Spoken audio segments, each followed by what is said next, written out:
go. So, friendly reminder lang na. Yes. At saka po yung meron po tayong mga CR dyan. Dito po.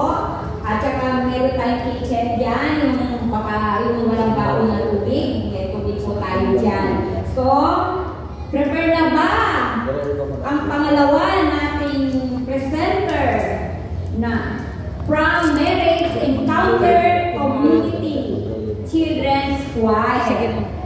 Ready na ba kayo?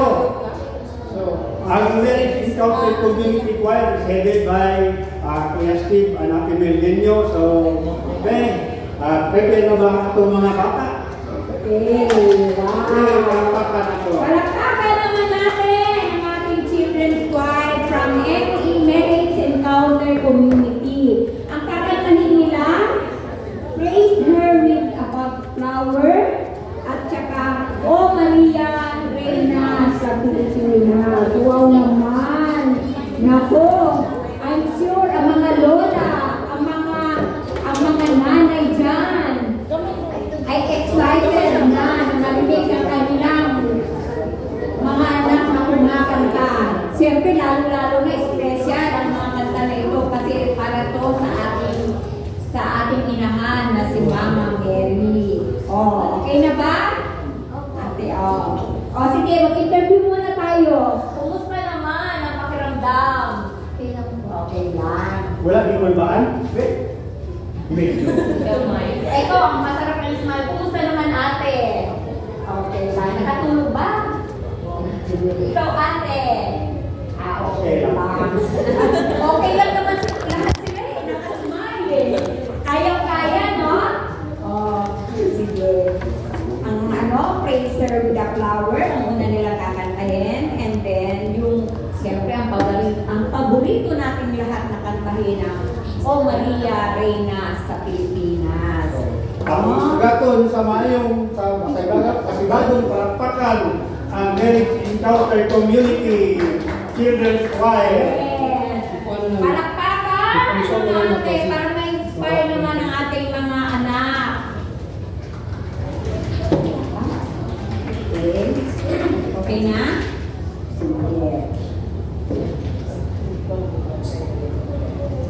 Okay. So, Marriage Encounter Community Children's Choir. Ang kanilang kakantahin ay Praise Her with a Flower at saka O Maria Reina sa Pilipinas. So, siguro, o kuya, kumusta naman ang pakiramdam habang nag-prepare pa sila? Okay lang. Gikulbaan ba? Ay, nako. Gikulbaan mo ni Dere. At excited kami, no? Maganda kasi Kuya Lolo na ang mga bata ngayon ay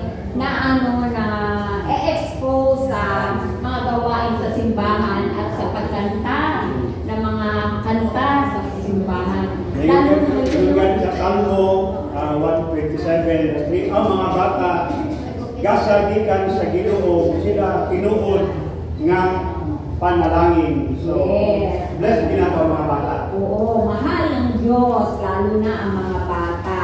No? Naalala ko, bata ako sumasali din ako sa mga ganyan. Sabay-sabay lang kasi hindi naman ako nabiyayaan ng magandang boses. Pero at least, may willingness na sa simbahan, di ba? So, masarap talaga na ang mga bata ngayon ay expose na. At saka lalo na ngayong bakasyon, napaka-importante niya na ang ating mga kabataan ay merong ginagawa. Yung para ma-enhance ang kanilang mga talent, di ba, kuya? Pero matanaw ko ang kurang isa kamahan din medyo gikulbaan ba saya anak ko naglantaw ng kanta ron utaga no. So ingon sa pagtutiyon no na 27 nga bulahan ang mga kabataan kung ang ilang amahan matarong og dili limpungan. Yes, oo, napaka-importante niyan na meron tayong mga supportive na mga anak. Okay na.